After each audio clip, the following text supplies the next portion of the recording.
Narito ang mga pinakamainit na balita ngayong tanghali. Sasakyan, bumaliktad sa Quezon Avenue.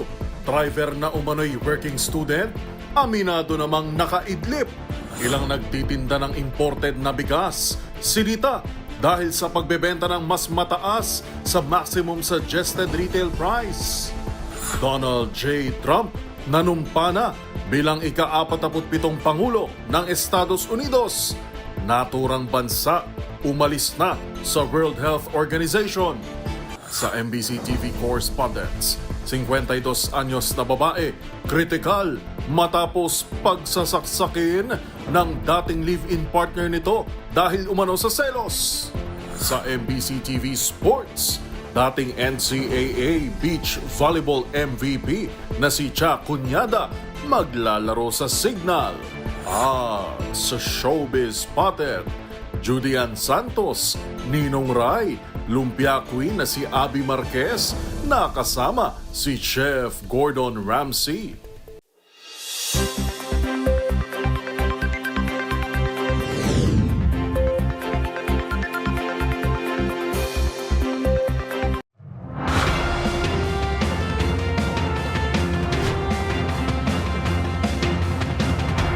Bawat balita, makabuluhan.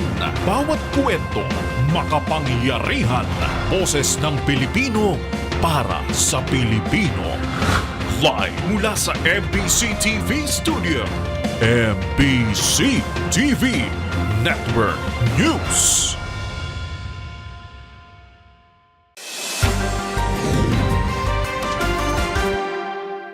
Pilipinas, una sa ating mga balita. Matinding traffic ang sumalubong sa mga bumiyahe pa Quezon Avenue kaninang umaga. Matapos bumangga sa Center Island at bumaligtad ang isang sasakyan. Ang biktima na isa umanong working student, aminadong nakaidlip habang nagmamaneho. Magbabalita si Val Gonzalez. Tumama muna sa konkretong pader ng Center Island bago bumaliktad ang sasakyang ito sa westbound ng kahabaan ng Quezon Avenue, Quezon City kaninang madaling araw sa pagresponde ng mga tauhan ng MMDA at Quezon City Traffic and Transport Management Division. Himalang nakaligtas at walang tinamong sugat sa katawan ang driver ng SUV na isa palang estudyante. Ayon ang humarap sa kamera ang lalaking estudyante na naka-uniforme pa mula sa pinapasukang universidad na nasa lungsod ng Maynila. Aminado ang third-year education student na nakaidlip siya habang nagmamaneho. Sa investigasyon ng mga otoridad, nakabig pa kaliwa ng estudyanteng manibela bago ito bumaliktad. According dun sa driver nung sasakyan, ano siya sir, nakatulog daw siya kaya nagkaroon ng aksidente. Nakatulog, sir? Yes sir, wala naman siya injury, tinanong namin, interview namin kung may injury siya, wala naman. Mukhang galing sa trabaho na siguro sa call center or sa talagang purely nakatulog siya, hindi naman po siya nakainom. According din sa investigador natin sir, hindi naman po siya nakainom. At dahil sa halos isang oras ang inabot bago natanggal sa lugar ang naaksidenteng sasakyan, nagdulot ito ng matinding traffic, lalo ng mga patungo ng lungsod ng Maynila at dadaan ng Mabuhay Rotonda papasok ng Espanya. Traffic naman niya, medyo mahaba, gawa ng naka-usyoso. Para sa MBC TV Network News, ako si Val Gonzalez, DZRH una sa Pilipinas, una sa Pilipino.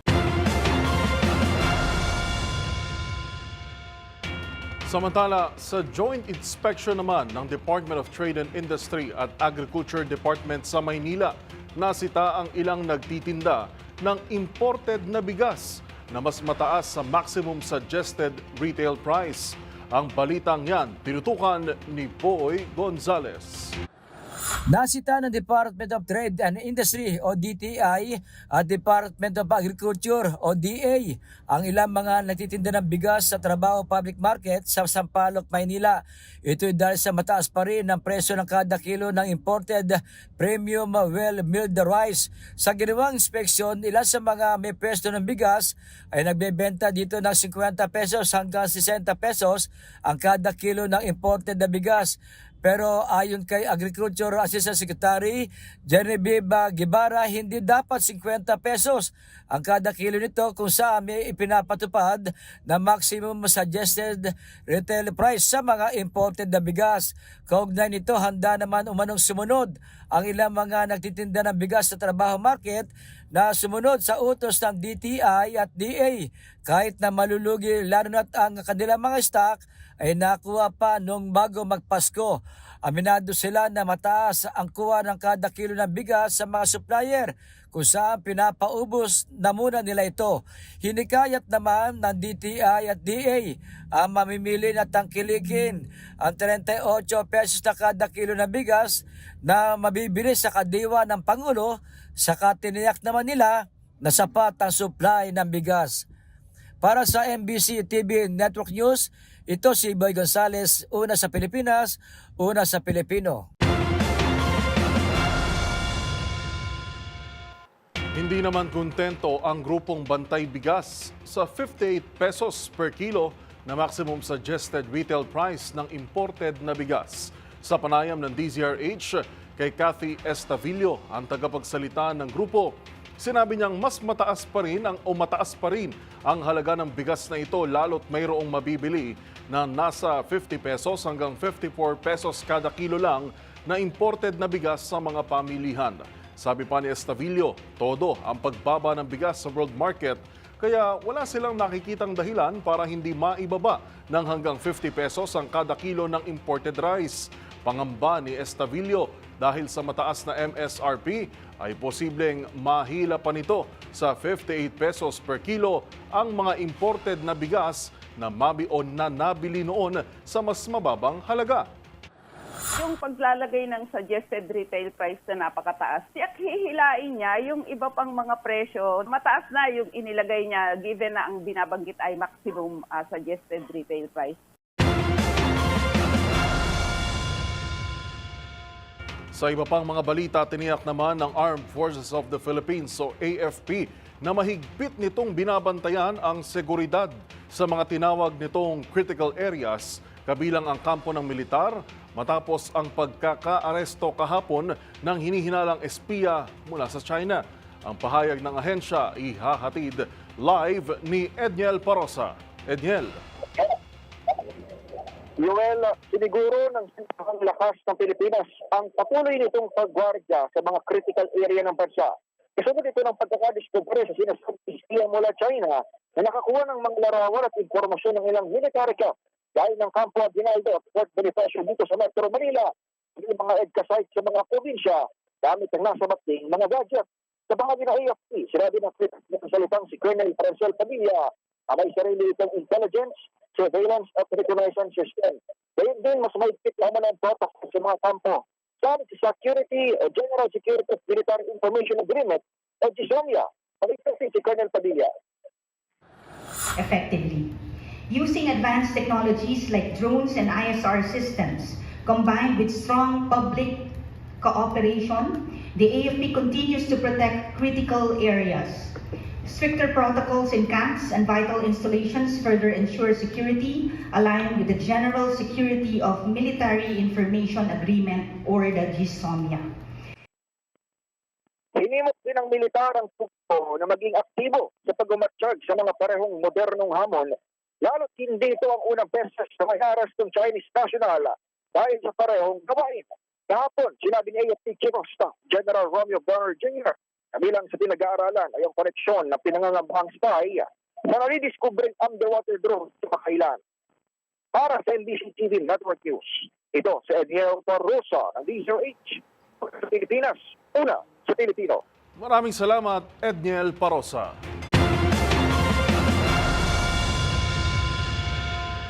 Sa kaugnay na balita, tiniyak naman ng Department of Justice o DOJ na mananagot sa batas ang isang Chinese spy na naaresto ng National Bureau of Investigation. Gayon din ang dalawang Pilipino na kasama nito na mga nagsilbing driver at assistant ng nasabing hinihinalang espiya. Ayon kay Justice Secretary Jesus Crispin Boying Remulla, pinatututukan niya sa prosekusyon ang kaso at inatasan na gawin ang lahat ng hakbang na naaayon sa batas. para mapanagot ang mga sospek na sina Yuan Qingdeng na isang software engineer at dalawang kasabwat na sina Ronel Jojo Balundo Besa at Jason Amado Fernandez. Aniya, kapag ang soberanya ng bansa ang nalagay sa alanganin, gayon din ang kapakanan ng bawat Pilipino, nararapat lang na maparusahan ang mga ito.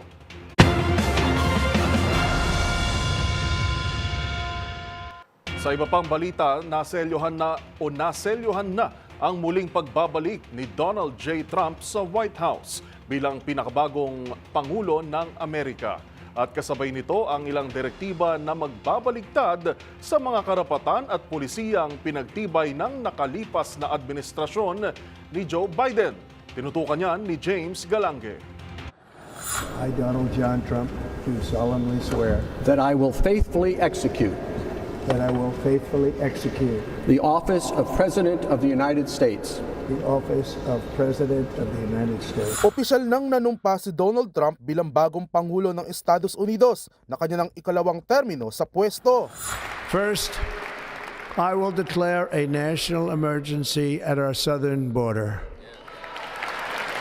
Sa kanyang inauguration speech, una na nitong sinabi na magdedeklara ito ng national emergency sa southern border ng Amerika kontra sa illegal na pagpasok ng mga immigrants sa kanilang bansa. Bago pa man magsimula ang inaugurasyon, nakahanda ng mga executive orders ni Trump na nakatakdang pirmahan pagtapos ng kanyang panunumpa. Ilan nga sa kanyang mga pinirmahang executive order ay ang pagbasura sa karapatan ng LGBTQIA+ at pagkilala sa dalawang kasarian lamang na nakabase sa kanilang kapanganakan. Gayon din ang pag-withdraw ng Estados Unidos mula sa Paris Climate Agreements at ang pagdedeklara ng energy emergency sa Amerika bilang tugon nito sa lumalalang suliranin sa klima at enerhiya sa kanilang bansa.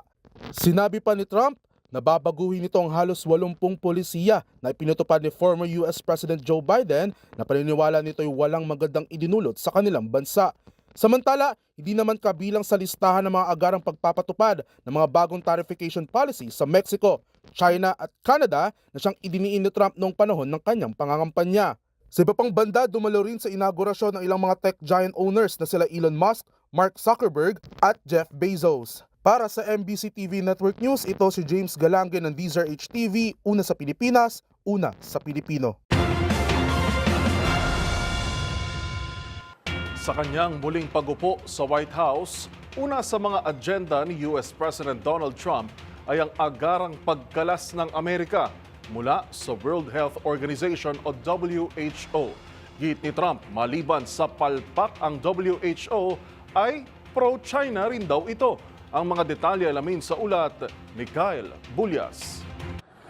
Ilang oras lamang matapos ang inaugurasyon kay US President Donald Trump, pinirmahan nito ang isang executive order upang tuluyan ng kumalas ang Amerika sa World Health Organization. Ilan sa mga dahilan ay ang umano'y hindi maayos sa pagtugon ng WHO sa nagdaang COVID-19 pandemic. Sa unang termino pa lamang ni Trump noong taong 2020 ay binalak na rin itong umalis sa organisasyon. Masyado raw kasing dikit ang WHO sa bansang China at tinulungan umano nitong pagtakpan ang pinagmulan ng COVID na mariin namang itinanggi ng WHO. Hindi lamang ito naisa katuparan matapos matalo ni dating President Joe Biden si Trump noong 2020 elections. Bukod dito, sinabi ni Trump na dinadaya ng WHO ang US. Masyado umanong mabigat at hindi patas ang kontribusyong itinatakda ng WHO sa Amerika kumpara sa mas malalaking bansa tulad ng China. Sa datos ng WHO, ang Amerika ang pinakamalaking financer ng organisasyon kung saan umaabot sa $6.8 billion ang kanilang kontribusyon para sa taong 2024 at 2025. Para sa MBC TV Network News, ito si Kyle Bulyas ng DZRH, una sa Pilipinas, una sa Pilipino.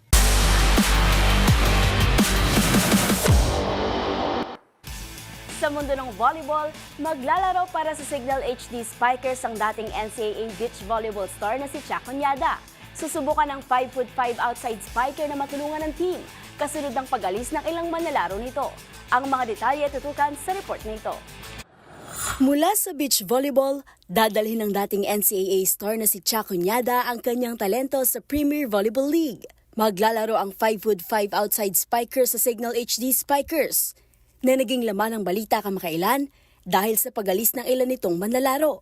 Si Cuñada ay produkto ng Kolehiyo de San Juan de Letran kung saan siya naglalaro ng parehong indoor at beach volleyball. Kabilang siya sa mga nanguna para makuha ng Lady Knights ang Season 98 Beach Volleyball Crown noong taong 2023 laban sa University of Perpetual Help. Dito rin nakuha ni Cuñada ang MVP honors. Sa pagkawala ng team captain at veteran outside spiker na si Ces Molina at ng middle blocker na si Riri Meneses, sasamahan nito si Vanny Gandler, Jel Cayuna, Buding Duremdes, Judith Abil at Jackie Acuña para mapaganda pa ang kasalukuyang 4-1 record ng team.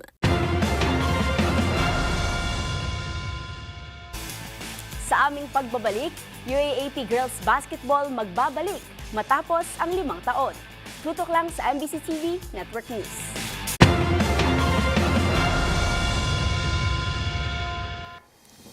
Narito pa ang mga balitang dapat niyong abangan. Panukalang batas ni Senator Risa Ontiveros na pumapabor sa komprehensibong sex education, tinawag na basura ng isang kongresista. Sa MBC TV Global, TikTok magbabalik sa Amerika pero sa ilang kondisyon. Sa Showbiz Spotted, The Voice US champ Sofronio Vasquez binigyang pagkilala sa Senado. At sa Hoy Bawal Yan, mga direktiba at parusa sa ilalim ng umiiral na election gun ban. Alamin, lahat ng yan sa pagbabalik ng MBC TV Network News.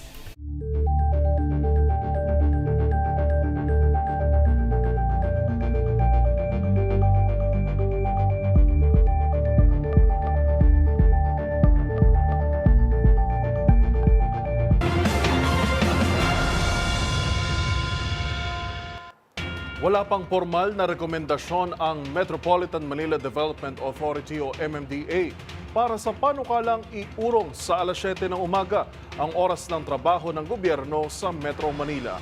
Ayon kay MMDA Chairman Attorney Romando Artes, pag-aaralan muna nila ito bago isumite sa Pangulo. Narito ang report ni Rina Hesoro. Nilinaw ng Metropolitan Manila Development Authority na hindi pa nila inirerekomenda kay Pangulong Ferdinand Marcos Jr. na gawing alas 7 ng umaga hanggang alas 4 ng hapon ang pasok ng mga kawani ng gobyerno sa Metro Manila. Sa programang 2x2, sinabi ni Attorney Romando Artes, ang chairman ng MMDA, na wala pa silang actual na proposal sa Pangulo na isulong ang adjusted work hours mula sa dating alas 8 ng umaga hanggang alas 5 ng hapon para masolusyonan ang malalang traffic sa Metro Manila. Matatandaan na una nang ipinatupad ang 7 a.m. to 4 p.m. work hours sa mga kawani ng local government units sa Metro Manila noong May 2024. Ayon kay Artes, naging epektibo ang adjustment sa mga oras na ito upang bahagyang lumuwag ang daloy ng trapiko sa lansangan, lalo na sa mga lugar na malapit sa munisipyo at local government infrastructure. Aniya, base sa kanilang pag-aaral, bumili sa 10 to 17% ang daloy ng trapiko sa mga LGU na ipinapatupad ang 7 a.m. hanggang 4 p.m. na pasok. Giit ni Artes, maaaring abutin sila ng 2 hanggang 3 buwan para pag-aralan ang posibleng adjusted work hours sa Metro Manila para maging komprehensibo ang kanilang isusumiteng rekomendasyon o report kay Pangulong Ferdinand Marcos Jr. Marami po yung mga kawani ng national government agencies na nandito sa Metro Manila. In fact, sa amin pong bilang Katanying Kajering, meron pong 184 na mga regional offices na hindi naman po NCR. Pero andito. Nag-o-opisina. Una nang sinabi ni Pangulong Bongbong Marcos kahapon na bukas siya sa rekomendasyon na paagahin pa ang pasok ng mga kawani ng gobyerno. Para sa MBC TV Network News, ito si Wina Hesoro ng DZRH. Una sa Pilipinas, una sa Pilipinas. Sa iba pang balita, nagpahayag naman ng pasasalamat si Senator Joel Villanueva sa pagtabla ni Pangulong Bongbong Marcos sa mga probisyon sa ilalim ng mandatory sex education. Kakambal kasi anya nito ang posibilidad na makompromiso ang pagka-inosente ng mga bata sa usaping sexual. Magbabalita si Raymond Dadpaas. Pinasalamatan ni Senador Joel Villanueva si Pangulong Bongbong Marcos sa pagsuporta sa panawagan laban sa makabudol na mandatory comprehensive sexuality education na nakapaloob sa Senate Bill No. 1979 o ang Preventing Adolescent Pregnancy Act. Ayon kay Villanueva, hindi nabaliwala ang mga payag nito noong nakarang linggo kasama ang iba't ibang grupo hanggang sa nakarating sa Pangulo. Aminado ito na kailangan tugunan ang problema ng tumataas na kaso ng maagang pagbubuntis ng mga kabataan, ngunit hindi dapat maisakripisyo ang pagka-inosente ng mga bata. Dapat naayon din ito sa mga pag-aaral at paniniwala ng ating mga kababayan alinsunod sa itinatadhana ng ating saligang batas na responsibilidad ng mga magulang ang pagpapalaki sa kanilang mga anak. Nagbitiw din ng pahayag si Senador Ramon Bong Revilla Jr. na boboto siya kontra at haharangin ang Senate Bill 1979 o ang Prevention of Adolescent Pregnancy Act kung manatili sa pagkasulat nito na marami ang pinangangambahang probisyon. Sabi ni Revilla, ibang-iba ito sa kanyang inihain na Senate Bill 1209 na may layuning suportahan ng mga bata malamang ay magulang na o adolescent parents. Nais nitong maprotektahan ang mga bata sa mga bastos, bulgar at hindi tamang konsepto ng sex na maaring magdulot ng maagang pagbubuntis. Giit ni Revilla, may mga anak at apo na siya na dapat maprotektahan laban sa makabastusan at kababuyan.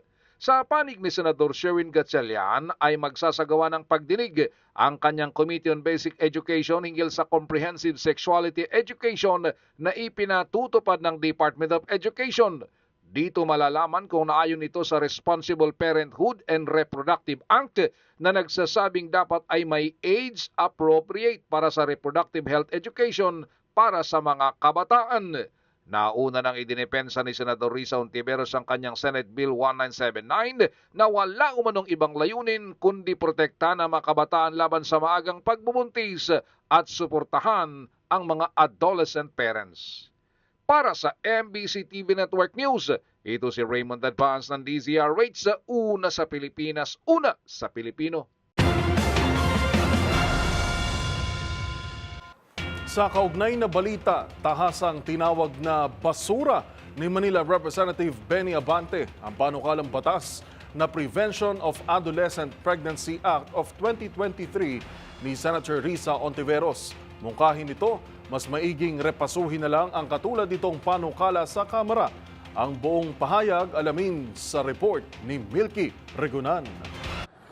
Basura, ganito inilarawan ni Manila Representative Benny Abante ang Senate Bill 1979 o Prevention of Adolescent Act of 2023 na akda ni Senator Risa Hontiveros. Tumayo sa plenaryo at kinundena ni Abante ang probisyon ng panukala kasabay ang pahayag na suportado niya ang posisyon ni Pangulong Bongbong Marcos na tutol dito. Pinuri ni Abante ang posisyon ni Pangulong Marcos bilang pro-family at pro-human rights. Sa plenaryo, sinabi ni Abante na magsusumite siya ng resolusyon para ibalik at pag-aralan ang bersyon ng Kamara na House Bill 8910 o an act providing for national policy in preventing adolescent pregnancies na akda ni Albay Representative Edsel Lagman. Ayon kay Abante, ang senior pastor ng Metropolitan Bible Baptist Ecclesia hindi natalakay ng husto ang House Bill 8910 dahil dumaan lamang ito sa House Committee on Youth na dapat sana ikasama ang House Committee on Basic Education. Narito si Manila Representative Benny Abante. The President has condemned this bill, Mr. Speaker, and said that if this bill passed in both Congresses, that he would veto it. And so I would also like to commend our President for being pro-family and pro-human rights, Mr. Speaker. So I believe that these two, the Senate bill and the House of Representatives 8910, which was passed on third reading, I believe this to be garbage legislation that should not even be passed in this August chamber. Samantala, una nang nagpahayag ng pagtutol sa SB 1979 si Sibak Party List Representative Eddie Villanueva, ang presidente at founder ng Jesus is Lord o JIL. Para sa MBC TV Network News, ako si Milky Regunan, una sa Pilipinas, una sa Pilipino.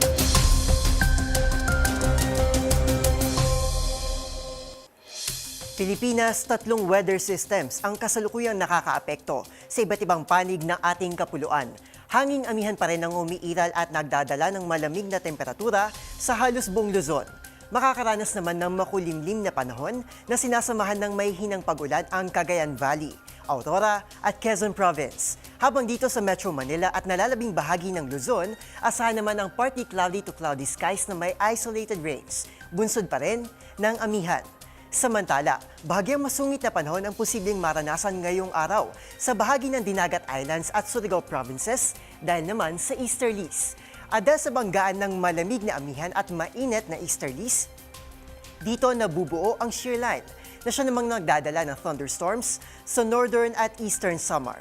Habang sa Palawan, rest of Visayas and Mindanao, asahan naman ang maaliwalas na panahon kasama ang pagsilip ni Haring Araw na lulubog naman mamayang 5:15 ng hapon. Wala namang nakataas na gale warning kaya ligtas ding makakapamalaot ang mga mangingisda natin sa lahat ng baybayin ng ating bansa. Yan muna latest sa lagay na ating panahon ngayong araw na Martes. Makinig sa ulat, manatiling mulat at palaging mag-iingat. Para sa MBC TV Network News, ito si Arnold Herrera ng DZRH TV. Una sa Pilipinas, una sa Pilipino. Pirma na lamang ni US President Donald Trump ang kailangan para magbalik operasyon ang social media app na TikTok. Ito'y matapos magpahayag ang Chinese parent company nito na ByteDance na bukas itong makipagdialogo para mapanatili ang operasyon nito sa Amerika. Yan at iba pang mga napapanahong balita mula sa iba't ibang panig ng mundo sa Global Headlines Report ni James Galange. Hinihintay na lamang ng social media app na TikTok na mapirmahan ni United States President Donald Trump ang executive order para sa muling pagbabalik operasyon nito sa Estados Unidos. Nagbigay na rin kasi ng pahayag ang Chinese partner company na ByteDance na handa ito makipagdialogo para mapanatilang operasyon ng TikTok sa Amerika na mayroong mahigit 170 million users. Una nang pinangako ni Trump na babawiin ito ang federal ban sa nasabing app at bumuo ng isang deal na ibenta higit 50% ownership sa ilalim ng gobyerno ng Amerika. Samantala, isang Jewish childcare center naman sa Australia ang sinunog ng isang anti-Semitic group o mga taong may galit sa Jewish people. Ito'y matapos makitang nag-iwan pa ng anti-Semitic graffiti sa mga dingding ng paaralan na nagpapahayag ng kanilang pagtangi sa mga Jewish victim. Wala namang napaulat na nasawi o nasugatan mula sa nangyaring insidente, habang nag-iwan naman ng matinding pinsala sa mga istruktura ng naturang center. At yan naman nakalap nating balita mula sa iba't ibang panig ng mundo. Para sa MBC TV Network News, ito si James Galange ng DZRH TV, una sa Pilipinas, una sa Pilipino.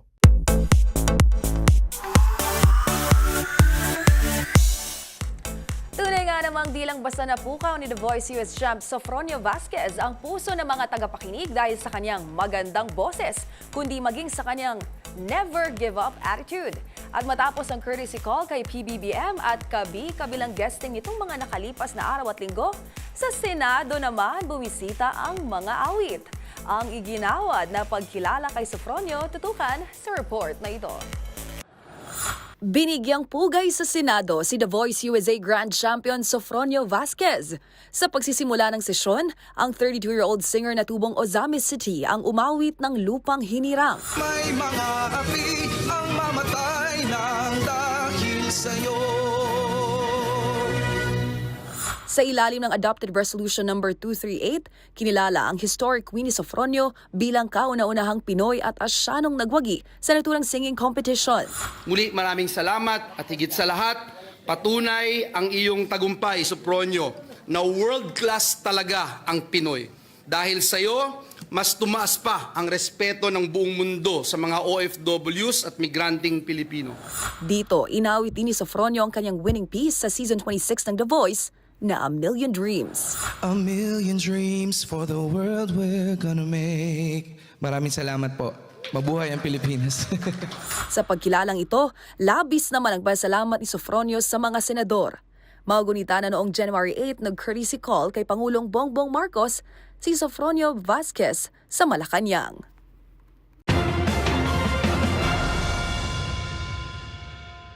At sa aking pagbabalik, Chef Gordon Ramsay in Manila.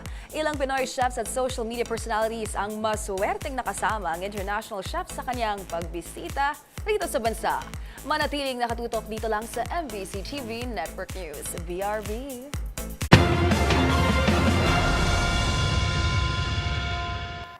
Narito pa ang mga balitang dapat niyong abangan. 2 wanted na nagtago ng higit 10 taon, arestado sa Northern Samar. Sa MBC TV Sports, UAAP Girls Basketball magbabalik matapos ang 5 taon. At sa Showbiz Spotted, Judian Santos at Ninong Rai kumasa sa Halo-Halo Challenge ni Chef Gordon Ramsay. Lumpia queen na si Abby Marquez, ibinida naman ang kanyang beef Wellington lumpia sa international chef. Lahat ng yan sa pagbabalik ng MBC TV Network News.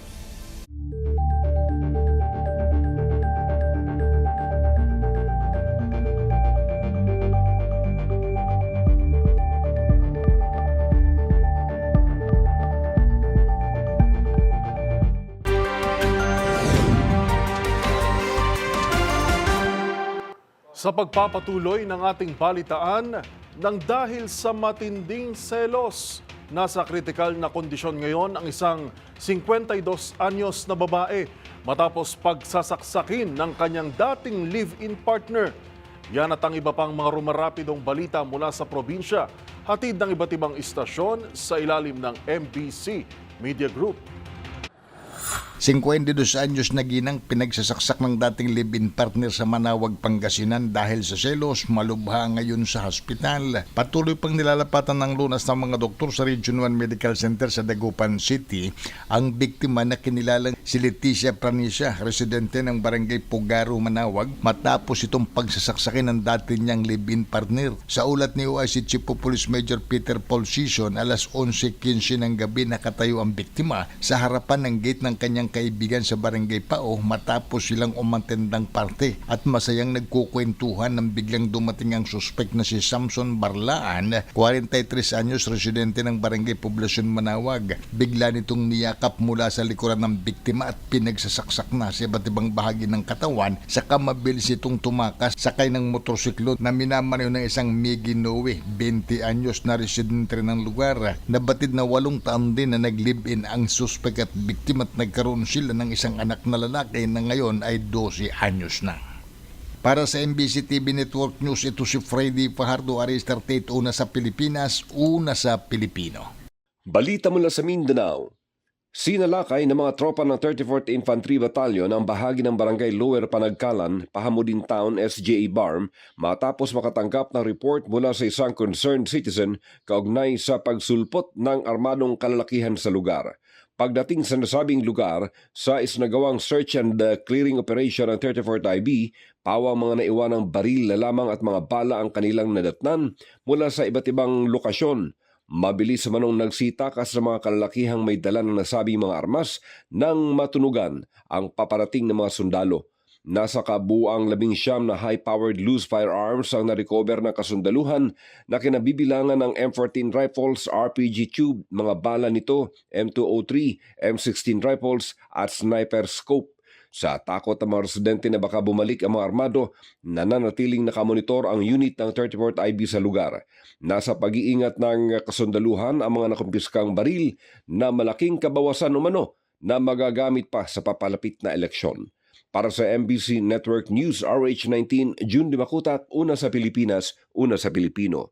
Balita mula sa Cordillera, higit sa 16.8 milyong piso ang halaga ng ilegal na droga ang nasamsam at 21 drug personalities naman ang natimbog sa isang linggong anti-drug operations ng kapulisan sa Cordillera Region. Naglunsad ng 49 na operations ang mga operatiba ng Police Regional Office Cordillera Administrative Region na nagresulta sa pagkakakumpiska ng 70,855 fully grown marijuana plants, 1,500 marijuana seedlings, 20,133.70 gramo ng dahon at namumungang marijuana, 3.79 na gramo ng marijuana cash, 55.73 ml ng marijuana oil at 23.74 na gramo ng sabu na may kabong halaga na 16,817,406 pesos. Naresto naman ang 21 drug personalities. 8 sa kanila ay high-value individuals at 13 street-level individuals. Kinabibilangan ito ng siyam na drug personalities sa Baguio City, 2 sa Abra, 3 sa Apayao, 3 sa Ifugao, 2 sa Benguet at 1 sa Kalinga. Ang matagumpay na operasyon ay bahagi ng pinaigting na kampanya ng Cordillera PNP para tuloy mapuksa ang illegal drug activities sa rehiyon. Para sa MBC TV Network News, ito si Romy Gonzalez, una sa Pilipinas, una sa Pilipino. Matapos naman ang mahabang panahon na pagtatago sa pataas ng dalawang wanted dito sa lalawigan ng Northern Samar ay natimbok na ito ng otoridad. Ayon sa report ng PNP, ang dalawa ay humarap sa may kawalay na kaso. Isa sa mga natimbok ay 27 taon na nagtago sa batas at wanted sa bayan ng Lavisares, Northern Samar na humarap sa kasong attempted rape. Samantala, ang isang wanted naman ay 15 taon na nagtago na may kasong pagnanakaw. Sa inilunsad na operasyon ng Lavisares Municipal Police Station nasa Cote, ang dalawa sa magkahiwalay na operasyon sa panguna ng hipe na si Police Captain Glicerio Timan. Ayon naman sa Lavisares PNP, ang 27 years na nagtago kinilala na si Alice John, 64 na taong gulang magsasakat residente ng naturang bayan. Ang kanyang pagka-aristo ay sa bisa ng warrant of arrest na pinalabas naman mula sa Regional Trial Court sa bayan ng Allen. Samantala, ang 15 years na nagtago, nakilala na si alias Manong na inaristo sa bisa pa rin ng warrant of arrest mula sa RTC Allen. Ang dalawa ay nakakulong na sa Lavisares Municipal Police Station. Binigyan din ngayon ng PNP ang mahalagang pakikipagtulungan ng komunidad para sa pagkakadakip ng mga kriminal sa kanilang mga lugar. Mula sa MBC Network News, RH34 Jane Galit Bantayan, una sa Pilipinas, una sa Pilipino.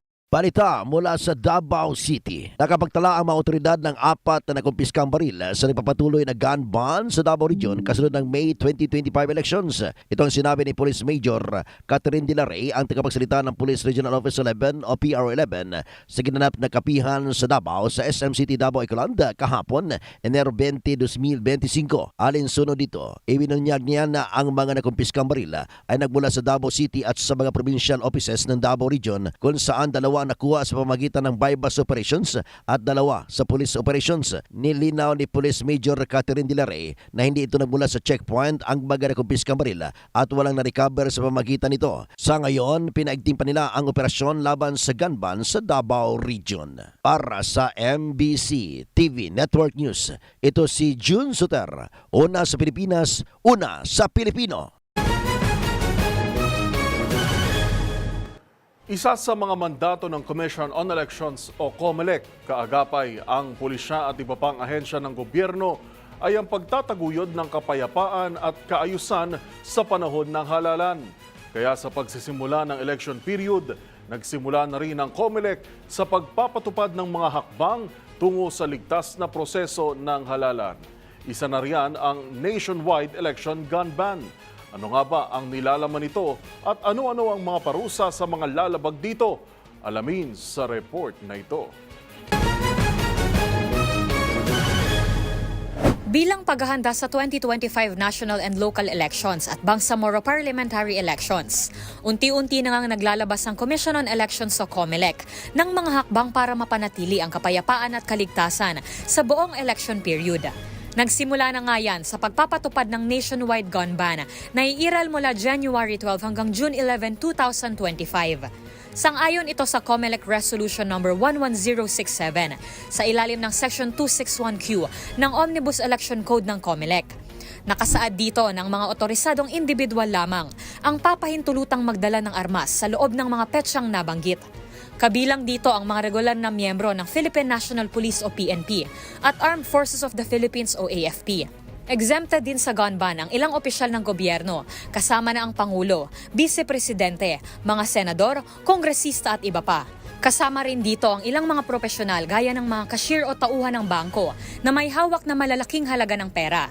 Ayon kay COMELEC Chairman Attorney George Garcia, mayroon ng mga itinakdang checkpoint na mag-ooperate sa iba't ibang bahagi ng bansa para masiguro na naipapatupad ang gun ban na ito. At ang sino mang mahuli na may dalang mga armas, sibilyan man o profesional na hindi sakop ng exemption ng resolusyon na ito ay may karampatang parusa. Maaari itong makulong ng 1 hanggang 6 na taon. Kung opisyal naman ang pamahalaan ng nahuli, maaari itong maalis sa kanyang posisyon at maaari ring maalisan ng karapatang makaboto. Kung ang nahuli naman ay isang dayuhan, kapag natapos nito ang kulong na inihain sa kanya, ay agad itong ipapadeport. Kung mayroon pa kayong nahuling ipinagbabawal na akto, o kaya naman ay mayroon kayong reklamo, itag nyo kami sa DZRH. Hoy! Bawal yan!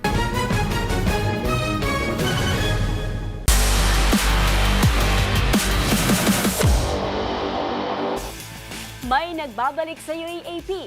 Matapos ang 5 taon, muli nating masisilayan ang tapatan sa court ng girls basketball. Ang mga dapat abangan, panoorin sa report na ito. Magandang balita ang bumungad para sa UAAP community dahil magbabalik na ang girls basketball competition matapos ang 5 taon. Magugunitang sa unang edisyon nito noong season 82 taong 2020, agad itong natigil bunsod ng COVID-19 pandemic. Parehong nagsettle ang Adamson University at University of Santo Tomas sa titulo matapos kanselahin ang winner-take-all Game 3 ng finals. At para sa pagbabalik nito ngayong taon, bibida ang teams mula pa rin UST, Ateneo de Manila University, De La Salle Sobel, at National University Nazareth School. Magsisimula ang tournament sa Huwebes, January 23 sa PhilOil Eco Oil Center sa San Juan kung saan makakaharap ng NUNS ang Ateneo.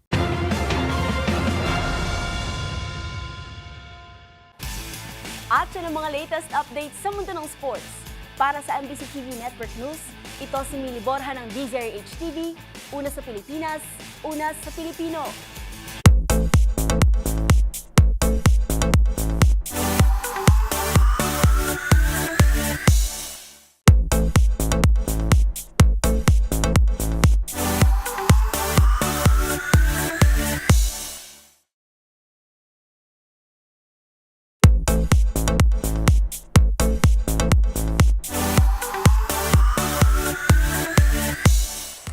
Isa ka ba sa mga sumubaybay sa American reality competition cooking shows na Master Chef at Hell's Kitchen?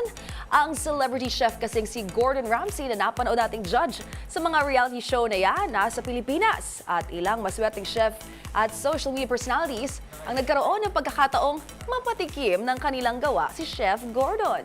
Narito ang aking report. Dream come true para kay Julian Santos na makasama sa isang mini Master Chef Challenge ang international celebrity chef na si Gordon Ramsay. Kwento ni Juday sa pamamagitan ng isang Instagram post, tila di pa rin daw ito makapaniwala sa naging experience. Hirit pa niya, gusto kong tumambling sabay split. Dito nakasama din ang aktres at chef ang isang culinary student, isang head chef at ang food vlogger na si Ninong Rai para gumawa ng kanilang unique version ng iconic Filipino dessert na halo-halo sa loob lamang ng 10 minuto. Nagkaroon din ng chance ang bunso ni Juliana si Luna na maibigay ang kanyang drawing kay Chef Gordon.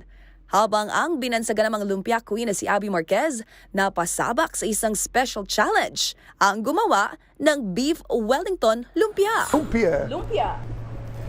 And listen, I'm really sorry, but I don't like it. I love it! Pero bukod sa lutuan, abay hindi rin inatrasan ni Chef Gordon Ramsay ang sayawan. Kasama naman ang magkapatid na social media stars na sina Franz at Niana Guerrero. Magunita na Agosto noong nakaraang taon nang buksan ang Gordon Ramsay Bar and Grill sa Newport World Resort sa Pasay. At ngayon, ibinahagi rin ng multi-Michelin starred chef at TV personality ang posibilidad na magbukas ng 3 pang restaurant sa Pilipinas. Kabilang na ang posibleng first ever Hell's Kitchen.